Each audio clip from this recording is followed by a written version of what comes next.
Magandang umaga sa lahat. Salamat sa Lunes na ito. Noong kahapon nagmisa tayo ang misa natin kahapon ay ang Candle Mass, no? The presentation of the Child Jesus. Yung kandila na binasbasan natin kahapon, yung kandilang gagamitin natin ngayon para ilagay sa mga lalamunan natin para hingin ng tulong ng ating patron, si San Blas, no? Saint Blaise. The formula we will use later to bless our throats would be through the intercession of Saint Blaise, Bishop and Martyr. May the Lord heal us from our ailments of the throat and all other illnesses in the name of the Father, Son, Holy Spirit. No? Yan ang babanggitin kasama ng mga lay minister na ilalagay sa ating mga lalamunan mamaya para humingi tayo ng tulong. Ang kwento ni San Blas, no? He's from Armenia. No? Ito yung kwento niya. Maraming pumupunta sa kanya. Nakatira siya sa kuweba. No? Nakapila sa labas ng kuweba ang mga hayop na may sakit, nagpapagaling. It is the legend. No? Pati yung hayop pupunta sa kanya para magpagaling. At, pero pag siya nagdadasal, hindi iniistorbo ng mga hayop.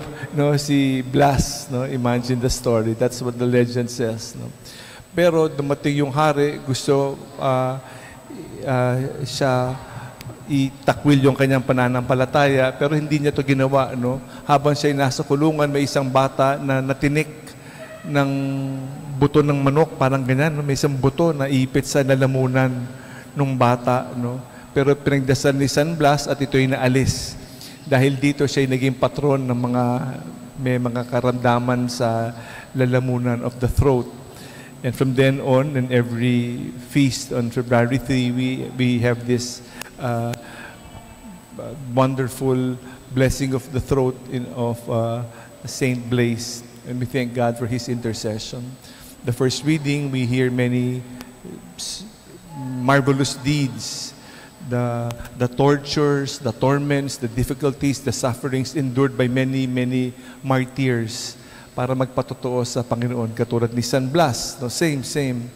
And in the Gospel, ang nakagulat sa Ebanghelyo, pinalayas ni Jesus yung demonyo, pero mas ninais ng mga tao paalisin si Jesus. Para nasanay na tayo sa kasamaan, na manhid na, nasanay na tayo sa korupsyon, for example, ayaw na natin si Jesus dahil mas gusto natin yung kinamisahan, kadiliman. Kahit na nahirapan na tayo, pero nasanay na tayo sa kadiliman, ayaw natin si Jesus manatili, pero palasin si Jesus at manatili yung kadiliman.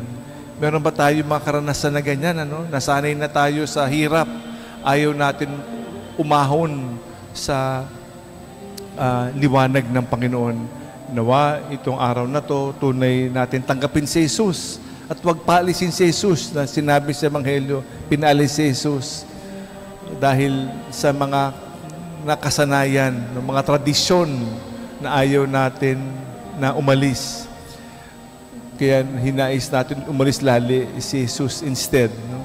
So we thank God for his intercession. We thank God for the many saints who has inspired us, who has interceded for us. Amen.